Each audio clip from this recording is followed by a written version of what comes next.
Selamat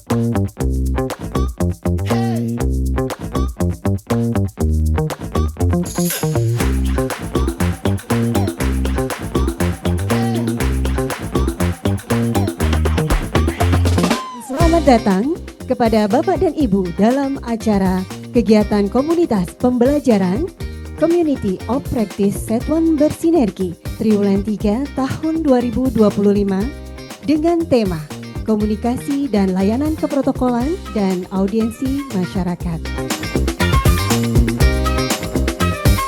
Untuk narasumber yang pertama, Bapak Dudi Setiawan Ibani Eskom MA, beliau sebagai Kasubag Protokol Pimpinan dan Fraksi. Sebenarnya di sini saya bukan sebagai yang ahli ya, bukan narasumber sebenarnya. Nggak pantas juga soalnya banyak yang lebih ahli dari saya kebetulan. Cuman karena memang kebetulan aja jadi Kasubag Protokol nih. Jadi disuruh menyampaikan strategi komunikasi dalam layanan keprotokolan. Jadi saya bukan ahlinya, kita di sini intinya nanti sharing terkait komunikasi dalam hal keprotokolan. Baik, boleh minta tolong slide-nya ditampilkan. Nah, ini komunikasi efektif. Next. Jadi apa pengertian dari komunikasi? Komunikasi itu berasal dari bahasa Latin, komunis, yang artinya membuat kebersamaan atau membangun. Sebenarnya secara umum itu komunikasi adalah sebenarnya proses penyampaian pesan atau pertukaran informasi antara dua pihak atau lebih dengan tujuan menciptakan pemahaman, mempengaruhi atau menghasilkan efek tertentu. Jadi memang pada layanan keprotokolan terutama di Subag Protokol, pengaruh komunikasi itu sangat penting karena memang dalam hal kami memfasilitasi tamu daerah yang hadir atau acara-acara seremonial diperlukan kemampuan komunikasi yang efektif. Nanti kita lanjut ke komunikasi efektif. Komunikasi efektif itu adalah proses penyampaian pesan yang dapat dipahami, diterima, dan menghasilkan umpan balik sesuai tujuan antara komunikator dan komunikan. Jadi kata kuncinya di sini tujuan. Kalau cuman komunikasi biasa kan cuman komunikasi dua orang atau lebih. Kalau di efektif itu ada tujuannya. Apa sih tujuannya? Yang pertama itu menyampaikan informasi dengan jelas. Yang kedua membangun hubungan yang harmonis. Yang ketiga menghindari kesalahpahaman. Lalu yang keempat mendukung pencapaian tujuan organisasi kerjasama. Jadi intinya untuk komunikasi efektif itu adalah ada tujuan yang dihasilkan dalam kita berkomunikasi. 4 tujuan ini. Nah, ini kita lanjut ke apa sih keprotokolan itu. Ini dasar hukumnya dari Permendagri nomor 16 tahun 2024. Pengertian keprotokolan. Keprotokolan itu adalah serangkaian kegiatan. Jadi ada rangkaian kegiatan yang berkaitan dengan aturan dalam acara kenegaraan, acara resmi, seremonial yang meliputi tata tempat, tata upacara, dan tata penghormatan sebagai bentuk penghormatan kepada seseorang sesuai dengan jabatan dan atau kedudukannya dalam negara, pemerintahan atau masyarakat. Jadi yang teman-teman biasa ketahui kan kalau ada acara rapat paripurna, seremonial di kantor kan pasti itu urusannya protokol tuh gitu kan. Tapi teman-teman tahu nggak sih pengertian keprotokolan itu adalah memang serangkaian kegiatan. Sebenarnya itu nggak cuma tusinya Subag Protokol pimpinan fraksi doang, ada subak lain yang terkait seperti subaknya Pak Agus itu di publikasi, lalu di rumah tangga dan perlengkapan. Memang itu yang biasa kami lakukan untuk acara-acara kegiatan yang ada di Sekretariat DPRD. Lalu pejabat protokol, siapa sih pejabat protokol? Pejabat protokol adalah seseorang yang memiliki kedudukan yang menunjukkan tugas, tanggung jawab, wewenang, dan hak seorang aparatur sipil negara dalam rangka memimpin satuan organisasi keprotokolan di instansi pemerintah pusat maupun daerah. Lalu siapa sih itu petugas protokol? Petugas protokol adalah bagian dari kesekretariatan. Kalau kita di sekretariat DPRD ya, yang melaksanakan tugas dan fungsi keprotokolan. Sebenarnya nggak cuman staf protokol doang yang menjadi petugas protokol. Teman-teman di fraksi kan juga melayani pimpinan dewan, teman-teman di pimpinan, teman-teman di subak lain juga kan dalam hal pelayanan kepada pimpinan dan anggota dewan. Jadi sebenarnya teman-teman merupakan agen protokol juga, petugas protokol.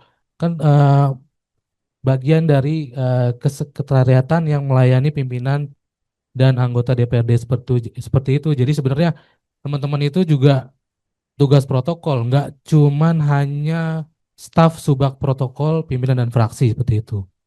Apa sih yang diatur oleh tugas protokol yang harus kita pahami itu memang tata tempat, pengaturan tempat bagi pejabat negara, pejabat pemerintahan, perwakilan negara asing, dan atau organisasi internasional serta tokoh masyarakat tertentu dalam acara kenegaraan dan acara resmi. Jadi petugas protokol itu harus tahu tuh tata tempat. Nanti misalnya kalau di yang biasa kami lakukan di subak protokol, tata letak seperti ini round table, di mana sih posisi gubernur, posisi ketua DPRD, wakil ketua dan pejabat eksekutif lainnya. Jadi kita harus tahu tuh tata tempatnya. Ada aturan juga yang memang diatur di Permendagri, nanti di lampirannya memang ada aturan yang mengatur. Jadi misalnya Pak Ketua selaku yang punya acara di sebelah mana, Pak Gubernur selaku tamu di sebelah mana, itu ada aturannya. Itu yang pertama, tata tempat. Yang kedua, tata upacara, aturan untuk melaksanakan upacara dalam acara kenegaraan atau acara resmi. Ini diatur juga di Permendagri. Lalu tata penghormatan, aturan untuk melaksanakan pemberian hormat bagi pejabat negara, pejabat pemerintahan, perwakilan negara asing, dan atau organisasi internasional dan tokoh masyarakat tertentu dalam acara kenegaraan atau acara resmi.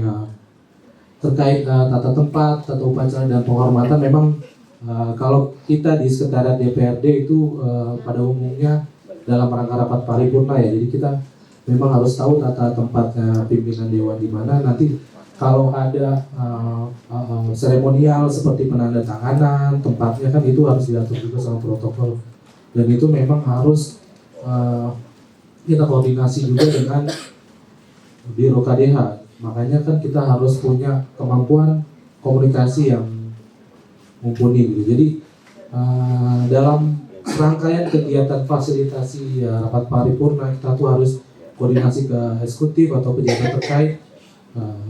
Dalam hal ini Biro KDH, di mana sih tata letak Pak Gubernur. Nanti kan kita saling komunikasi, makanya kita memerlukan skill komunikasi seperti itu. Lagi. Nah, ini apa sih pengaruh komunikasi terhadap pelayanan keprotokolan? Wah, pengaruhnya banyak banget nih. Memang sangat berpengaruh komunikasi terhadap pelayanan keprotokolan. Yang pertama itu menciptakan citra positif terhadap lembaga. Protokol memiliki peran penting dalam penyampaian informasi dan pesan kepada masyarakat, sehingga komunikasi yang baik, ramah dan efektif dapat menimbulkan kesan profesional serta dapat meminimalisir adanya miskom antara masyarakat dengan pemerintah. Nah, di sini peran komunikasi terhadap keprotokolan sangat penting, terutama ada contoh konkretnya pada saat kami teman-teman di subak protokol itu menerima tamu-tamu daerah. Tamu-tamu daerah itu kan ada ketua DPRD provinsi, pimpinan akademi mereka. Jadi dalam menerima atau melayani kunjungan mereka, kita harus mempunyai kemampuan komunikasi yang baik gitu, sehingga kita dapat ramah dan efektif dalam melayani atau pelayanan terhadap tamu daerah yang hadir. Karena itu dapat menciptakan citra positif pada lembaga. Kalau penerimaan tamunya jelek, penerimaan tamunya tidak bagus, kan nanti yang jeleknya itu nama lembaga, bukan cuma nama subak atau person. Jadi penerimaan tamu di DPRD harus baik, karena itu dapat menciptakan citra positif pada lembaga DPRD DKI itu sendiri. Lalu pengaruh yang kedua itu meningkatkan koordinasi. Layanan keprotokolan melibatkan banyak pihak, sehingga komunikasi yang jelas dan efektif dapat mencegah miskom terkait lokasi acara, tata tempat, atau susunan acara. Ini lagi-lagi kata miskom nih, memang pengaruh komunikasi itu sangat penting ya, sehingga dalam koordinasi kita harus baik, itu harus efektif untuk mencegah miskom. Itu lanjut yang ketiga, kelancaran acara. Apa sih memang pengaruh komunikasi terhadap kelancaran acara memang sangat penting. Jadi instruksi yang tegas dan singkat dapat membantu kelancaran rangkaian acara dan mengurangi risiko kesalahan teknis seperti salah penyebutan nama pejabat, kesalahan posisi duduk atau keterlambatan agenda. Nah, di sini nih yang memang sering ada beberapa case yang pernah atau sama-sama kita lakukan itu penyebutan nama pejabat yang harus benar-benar cross check antara subak atau antar lini. Jadi misalnya ada penyelenggaraan sesuatu acara atau kegiatan, misalnya rapat paripurna, kita harus cek semua tuh memang ini untuk terkait ya, nggak cuma dari bagian produk hukum persidangan yang ngecek, kami bagian dari humas protokol juga pasti ngecek tuh penjelasan acara, terus naskah-naskah yang akan dibacakan oleh pimpinan, seperti itu. Yang keempat itu pengaruhnya meningkatkan kenyamanan pimpinan dan tamu. Jadi kemampuan komunikasi formal serta komunikasi non verbal atau gestur itu memang berpengaruh tuh untuk layanan keprotokolan dapat meningkatkan kenyamanan. Sebenarnya komunikasi itu nggak cuma soal verbal ya. Di sini gestur aja itu juga menjadi sebenarnya komunikasi kepada tamu. Kita bersikap yang baik, bersikap yang gestur tubuh yang sopan itu sangat berpengaruh dalam layanan keprotokolan. Lalu yang kelima itu mendukung manajemen krisis.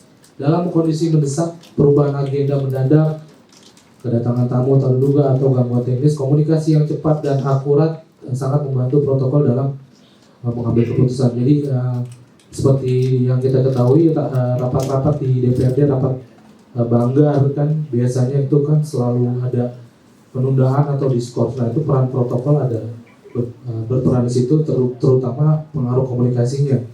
Jadi peran-peran dari protokol seperti MC kan menyampaikan bahwa rapat banggar ini nanti ditunda, nanti akan dilaksanakan di waktu yang lain, seperti itu. Lalu strategi komunikasi. Nah ini strategi komunikasi nih. Strategi komunikasi adalah perencanaan sistematis dalam penyampaian pesan agar tujuan komunikasi tercapai secara efektif, efisien, dan dapat dipahami oleh sasaran audiens.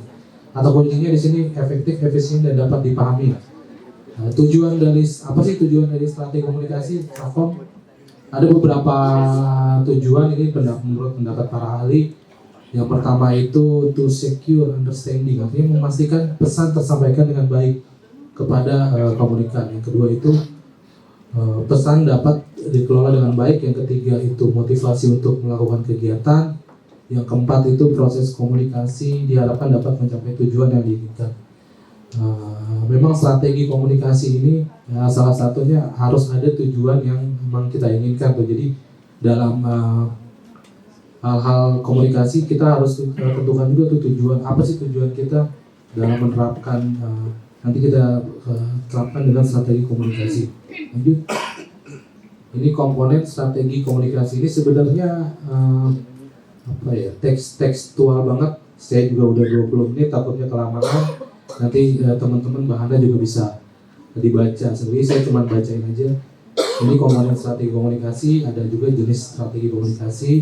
Strategi informatif itu menyampaikan informasi secara jelas dan akurat untuk memberikan pemahaman. Lalu ada strategi persuasif, meyakinkan penerima pesan untuk menerima sikap atau pendapat. Yang ketiga, strategi instruktif, memberi arahan atau instruksi. Yang keempat itu partisipatif, melibatkan komunikasi secara aktif dalam proses komunikasi untuk menciptakan interaksi dua arah. Penerapannya dalam pelayanan keprotokolan. Yang ini ada strategi informatif. Yang pertama itu terkait misalnya kita menyampaikan rundown kepada pimpinan, tamu atau panitia terhadap kegiatan yang dilaksanakan. Yang kedua, menjelaskan tata tempat dan acara sesuai keprotokolan. Yang ketiga itu membagikan informasi teknis melalui buklet, undangan resmi atau briefing. Ini strategi komunikasi dari strategi informatif. Lalu strategi persuasif, secara persuasif yang mengarahkan tamu agar mengikuti aturan keprotokolan dengan bahasa yang sopan, meyakinkan pihak keamanan dan media untuk menjaga ketertiban acara. Secara persuasif semua ini, lalu mengatur interaksi agar suasana tetap formal namun nyaman. Yang ketiga, strategi instruktif, mengarahkan tim protokol tentang posisi duduk, pejabat maupun tamu, memberikan instruksi teknis pada MC, LO atau pengisi acara. Tiga, mengatur waktu kedatangan dan keberangkatan pimpinan. Yang strategi keempat itu partisipatif, jadi melibatkan orang lain, staf keamanan, panitia, menampung masukan dari pimpinan atau tamu VIP, lalu mendorong kerjasama lintas instansi seperti yang saya sampaikan tadi kepada misalnya Biro KDH kalau di kita. Next. Nah, ini masih strategi komunikasi dalam layanan keprotokolan. Strateginya di internal itu koordinasi tim, briefing. Pasti kami kalau sebelum acara itu pasti kami briefing dulu 1 atau 2 jam sebelum pelaksanaan acara, kami briefing lagi. Yang kedua, di eksternal itu kepada pimpinan dan tamu, fokus utamanya itu di bahasa formal, jelas, ramah, sesuai etika, sehingga tujuannya untuk meningkatkan kenyamanan dan penghargaan. Lintas instansi, koordinasi dengan humas, keamanan, media, dan kontak person resmi itu untuk memastikan sinergi antar pihak terkait. Preventifnya itu strateginya adalah kita tuh siapkan cue card, melakukan gladi bersih, lalu dengan tujuan mengurangi resiko kesalahan dan gangguan teknis pada saat pelaksanaan kegiatan. Lalu strategi yang kelima, adaptif, fokus utamanya respon yang cepat, komunikasi singkat, dan lugas saat ada perubahan mendadak, dengan tujuan menjamin kelancaran meski ada perubahan agenda yang dapat berubah sewaktu-waktu. Yang keenam itu citra dan etika, fokus utamanya bahasa tubuh profesional, ramah, tegas untuk menghindari konflik komunikasi, bertujuan untuk membentuk citra positif dan berwibawa dari lembaga. Next. Nah, ini komunikasi efektif adalah sebenarnya fondasi keberhasilan layanan keprotokolan. Dengan komunikasi yang efektif, bukan hanya soal menyampaikan informasi, tapi juga membangun kepercayaan dan citra lembaga. Strategi komunikasi menunjukkan profesionalisme dalam menjaga kelancaran acara. Yang keempat, dengan komunikasi yang baik, hambatan dan komunikasi akan teratasi dan akan meningkatkan kepuasan dari pimpinan dan tamu undangan. Sekian paparan dari saya.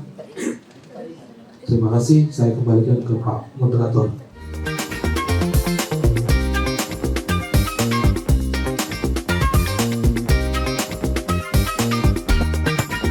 Kalau tadi ngomong komunikasi, tadi Pak Dudi udah banyak membahas tentang komunikasi itu apa, jenis strateginya apa. Mungkin saya di sini tinggal nambah-nambahin aja sedikit ya. Ya Mas, next. Berbicara terkait komunikasi efektif. Kalau di sini saya juga sempat membuat makna ya, arti dari komunikasi, di mana komunikasi adalah proses menyampaikan atau berbagi informasi, pikiran atau perasaan melalui lisan, tulisan maupun bahasa tubuh. Sedangkan efektif artinya membawa hasil atau sesuai dengan harapan dan tujuan. Baik, next. Jadi dapat diartikan atau pengertian dari komunikasi efektif sendiri adalah komunikasi yang pada prosesnya dapat menghasilkan persepsi, perilaku, dan pemahaman yang berubah menjadi sama antara komunikator dan komunikan. Jadi komunikasi yang efektif itu akan dapat mencapai tujuan apa yang kita harapkan. Baik, next. Kalau tadi Mas Dudi bicara tentang strategi komunikasi, saya di sini mau bicara tentang keterampilan komunikasi. Terampil berkomunikasi tidak hanya berguna di tempat kerja, tapi juga dalam kehidupan sehari-hari kita itu akan sangat sangat berguna gitu, sangat bermanfaat. Ada komunikasi verbal, yaitu keterampilan dalam berbicara dan menulis jelas dan efektif. Contohnya seperti kalau berbicara itu menyampaikan paparan dalam rapat atau menulis atau mengonsep surat, itu juga bagian dari komunikasi verbal.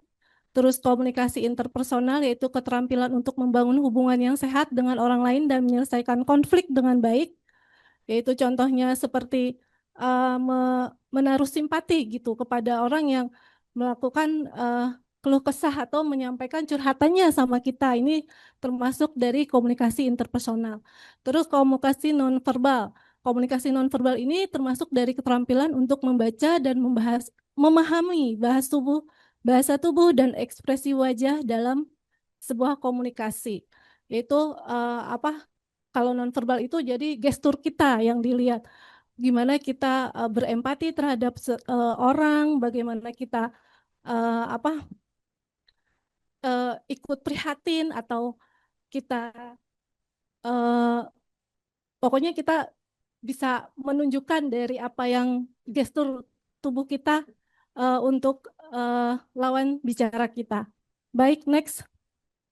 Saya teruskan ya, untuk jenis-jenis keterampilan komunikasi itu ada assertiveness, yaitu keterampilan untuk mengekspresikan pendapat dan perasaan dengan jelas tanpa melukai perasaan orang lain.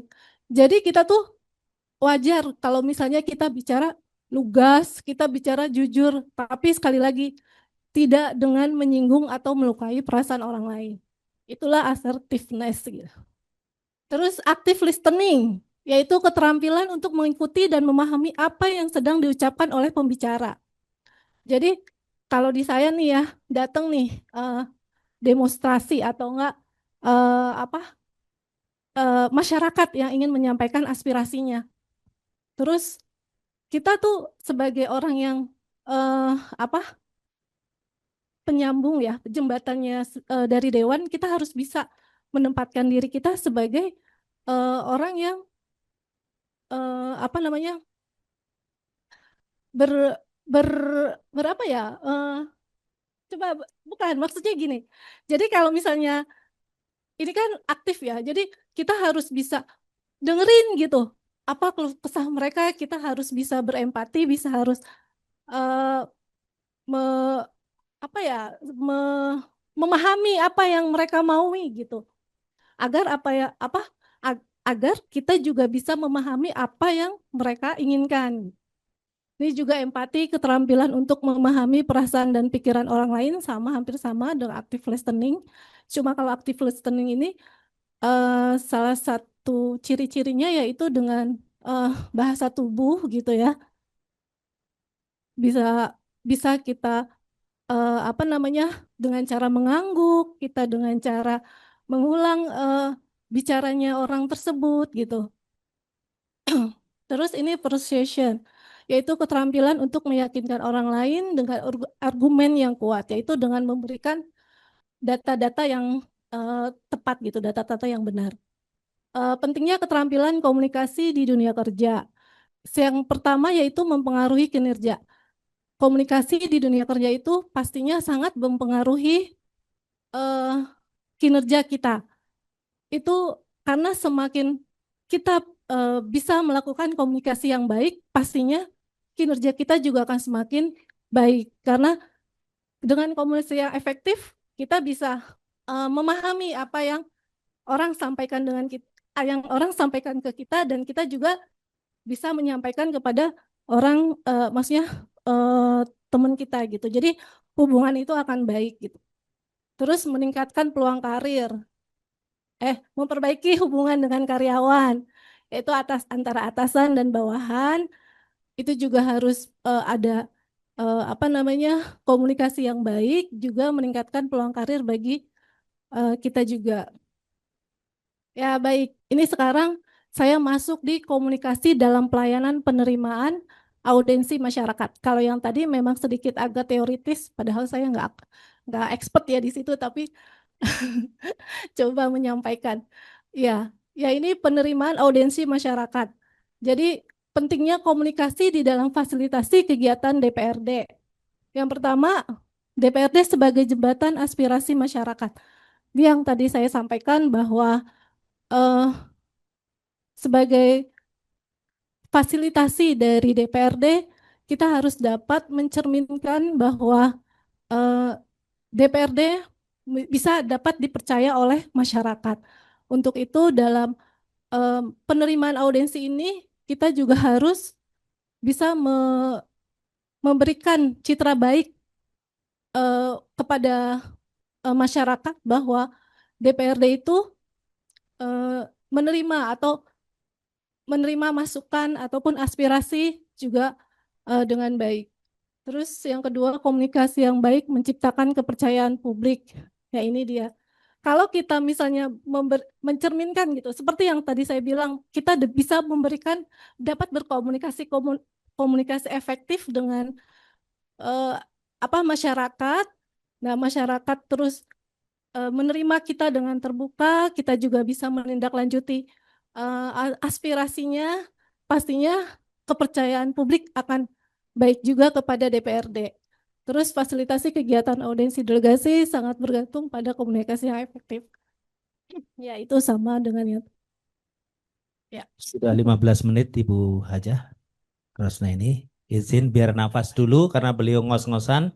Kita kasih kesempatan dulu beliau untuk minum air ya. Kita bicara tentang tujuan komunikasi dalam penerimaan audiensi, yaitu yang pertama itu menyampaikan informasi secara jelas kepada masyarakat.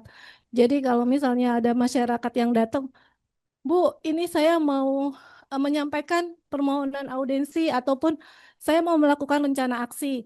Kita bisa menerimanya dengan baik, kita tanyakan dengan baik maksud dan tujuannya apa, nanti terus kira-kira waktu yang bisa kita berikannya kapan gitu, dan kita juga bisa mengkomunikasikannya dengan pimpinan dan anggota DPRD. Yang kedua yaitu membangun hubungan antara DPRD dengan masyarakat. Jika masyarakat merasa percaya dengan DPRD, DPRD bisa memberikan bukti bahwa mereka juga mendengarkan apa yang menjadi aspirasi masyarakat. Tentunya hubungan antara DPRD dan masyarakat menjadi baik.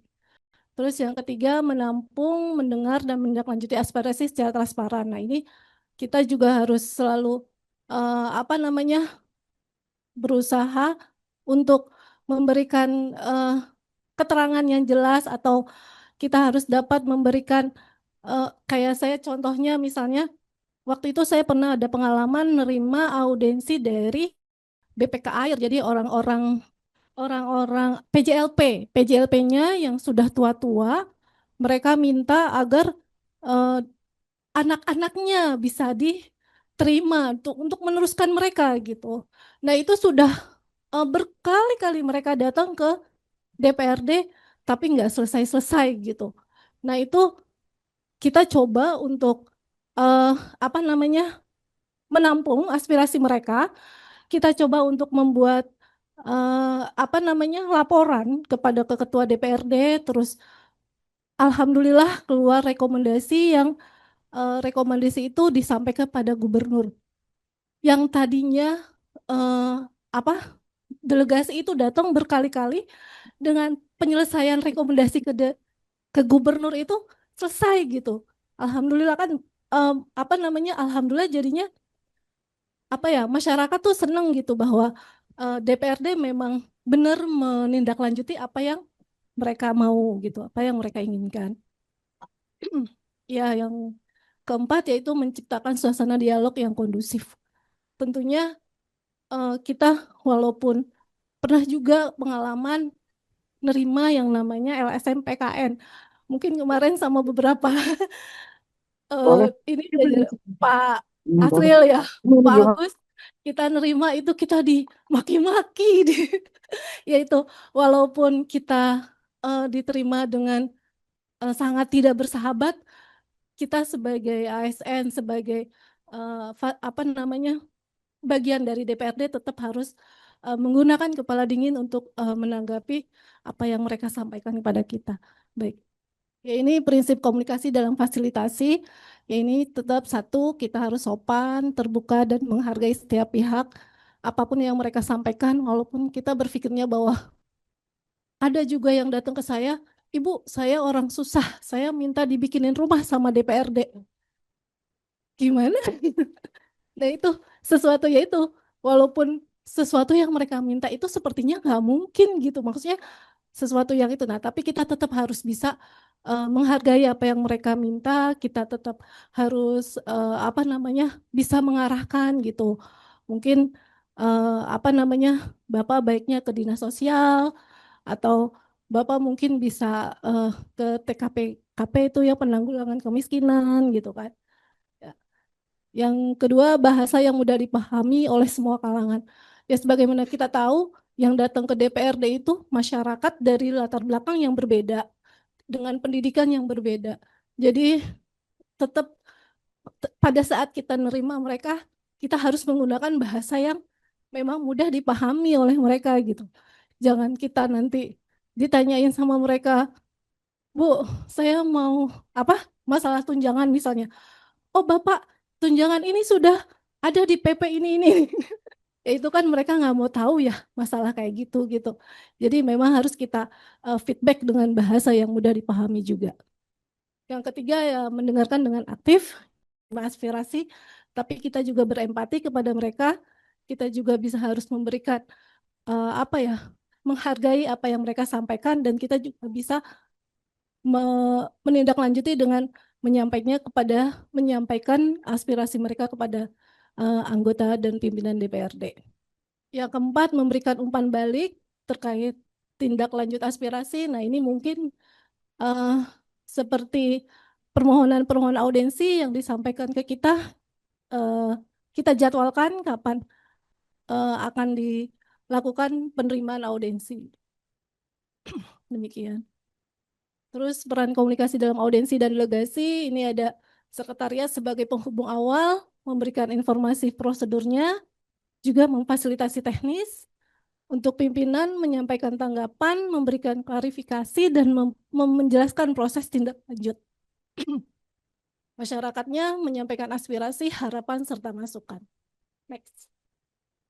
Terus hambatan komunikasi yang sering terjadi pada saat penerimaan audiensi. Nah, ini ada gambar audiensi. Kadang benar kata Pak Margono, kalau kita udah masuk di sini kadang deg-degan gitu. Tapi ini tugas gimana ya gitu. Nah, ini perbedaan ekspektasi antara masyarakat dan DPRD. Jadi di sini masyarakat tuh maunya kalau nyampein sesuatu itu langsung, pokoknya kayak misalnya tunjangan perumahan diturunkan, untuk DPRD diturunkan gitu. Maunya saat itu juga gitu. Padahal kan untuk menurunkan tunjangan itu banyak prosedur yang harus dilewati kan. Ada aturan-aturan yang harus kita taati gitu. Harus ada yang ya pastinya ada rapat pimpinan, ada apa. Jadi tidak saat itu juga harus terjadi.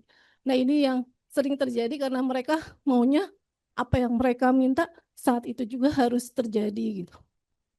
Terus yang kedua, jadwal dewan yang padat, sehingga keterbatasan waktu ini biasanya terjadi pada saat permohonan audiensi, karena banyaknya rapat-rapat dewan, jadi permintaan mereka biasanya kalau permintaan audiensi itu suka menyebutkan waktu gitu, diterima tanggal sekian-sekian gitu, padahal kan harusnya mereka juga bisa mentoleransi ya, bahwa jadwal dewan itu juga sudah di sini sih sudah terjadwal gitu. Jadi inilah yang jadi hambatan kita juga. Terus bahasa teknis birokratis yang sulit dipahami oleh masyarakat. Nah, itu tadi yang saya sampaikan. Peserta audiensi yang banyak sehingga tidak semua suara tersampaikan. Pastinya kalau misalnya audiensi yang beraudiensi cuma 2 orang mungkin bisa ditanggapi ya. Tapi kalau misalnya yang datang sudah banyak, mungkin semuanya harus bersuara. Baik, sekarang strategi mengatasi hambatannya. Yang pertama, jadwal audiensi dikelola lebih transparan dan terkoordinasi. Ya, jadi di sini kita kan ada sekarang namanya aplikasi Ebamus ya. Ebamus itu udah kita bisa melihat semua jadwal-jadwal yang ada di jadwal-jadwal kegiatan dewan. Nah, nanti mungkin untuk jadwal audiensi kita bisa melihat jadwal mana yang kosong dari jadwal-jadwal rapatnya dewan. Jadi tetap harus ada koordinasi antara subak aspirasi dan bagian persidangan. Terus penyampaian informasi dengan bahasa sederhana. Jadi pada saat kita menyampaikan informasi tentunya dengan bahasa-bahasa yang mudah dipahami. Terus membagi peran penerima sesuai dengan bidang komisi terkait. Jadi untuk misalnya ada audiensi atau delegasi terkait tanah, berarti kita harus menyampaikannya kepada komisi A gitu. Sudah 20 menit Ibu Haja. Mau dilanjut? Sudah, sebentar lagi, sebentar Pak. Memanfaatkan aplikasi teknologi seperti Simonas untuk monitoring tindak lanjut ya. Tolong dibantu ya Bapak Ibu Simonasnya. Nanti kan kalau aplikasinya sudah aktif lagi, minta dibantu Simonasnya untuk ditindaklanjut lagi. Next. Ya ini maaf ya agak sedikit narsis tuh. Pakai fotonya di inilah. Ini kelihatannya begini ya, padahal deg-degan. Ya ini dampak dari komunikasi efektif, aspirasi masyarakat tersampaikan dengan baik ya. Alhamdulillah kalau memang komunikasi kita antara masyarakat dengan kita dan kita dengan anggota dewan baik, insya Allah apa yang menjadi keinginan masyarakat bisa dapat eh, tercapai ya. Terus tercipta kepercayaan antara DPRD dan masyarakat dengan apa yang diinginkan masyarakat itu bisa tindak lanjuti oleh DPRD, tentunya ada kepercayaan masyarakat terhadap DPRD. Kinerja DPRD lebih transparan, akuntabel, dan responsif. Masyarakat merasa dilibatkan dalam proses pembangunan. Sebagai penutup, komunikasi adalah inti dalam fasilitasi kegiatan DPRD. Penerimaan audiensi dan delegasi masyarakat membutuhkan komunikasi yang jelas, empatik, dan terbuka. Dengan komunikasi efektif, DPRD dapat memperkuat fungsi representasi dan pelayanan publik. Baik, next. Please, oke. Makasih banyak. Mohon maaf kalau misalnya ada kata-kata saya yang salah. Mohon maaf juga kalau ada penyampaian yang kurang berkenan. Baik, terima kasih. Saya kembalikan ke moderator. Tepuk tangan yang meriah kepada narasumber kita pada kesempatan siang hari ini. Luar biasa, 1000 orang bertepuk tangan di gedung ini. Terima kasih, tepuk tangan untuk kita semua. Baik, kita akan lanjutkan session pada siang hari ini. Mungkin langsung ke Pak Dudi. Silakan. Jadi pertanyaannya ada beberapa strategi komunikasi yang saya sampaikan. Sebutkan salah satu aja strategi komunikasinya. Oke, Pak Dudi jawabannya salah satu doang kan? Salah satu aja Mbak Salsa. Ada strategi komunikasi informatif. Bisa disebutin nggak? Maksudnya strategi informatif itu apa? Jadi sebenarnya ketika kita menyampaikan komunikasi, itu kan kita menyampaikan suatu pesan atau maksud gitu ya. Nah, dari komunikasi itu bisa memberikan informasi kepada lawan bicara kita dengan jelas tentunya. Gitu. Oh, ini ilmu komunikasi nih ya. S1-nya ilmu komunikasi ya? Enggak, Oh, bukan. bukan. Pak. Betul Pak. Gimana Pak Dudi? Betul. Baik, terima kasih. Luar biasa ini. Mas Tri Purwanto silahkan disampaikan. Oke, ke Bu Neni, Bu, bagaimana DPRD bisa menjaga kepercayaan publik jika dalam proses audiensi banyak aspirasi masyarakat dan tidak langsung tidak bisa ditindaklanjutin atau ada keterbatasan waktu atau maupun anggota dewan yang bersamaan. Terima kasih. Untuk menghadapi yang seperti itu, kita sebenarnya harus tetap transparan Mas sama masyarakatnya. Kan banyak ya, kita udah sering kejadian ya Mas, kalau misalnya Iya, ada betul. masyarakat yang mau audiensi, tapi ternyata karena keterbatasan waktunya dewan kita sulit gitu kan untuk mengatur waktunya gitu kan. Nah itu sebenarnya menurut saya kita bisa menyampaikan kepada masyarakat bahwa atau pemohon audiensi bahwa memang kita belum bisa menerima karena keterbatasan waktu, tapi tetap kita jujur Mas bahwa memang rapat-rapat di dewan sekarang sedang padat gitu kan, dan tapi kita bukan berarti mematahkan semangat mereka untuk menyampaikan Iya, aspirasinya. Kita tetap menerima dengan baik, kita tetap berusaha berkomunikasi dengan anggota dewan bagaimana mungkin dari 106 ini ada yang mau menerima gitu Mas. Itu ya Mas. iya. Baik, Ya. Mbak. Terima kasih ya, Itu. Bu. Makasih masukannya Iya, ya. Semoga kita sama-sama. lebih bagus. Makasih. Ya.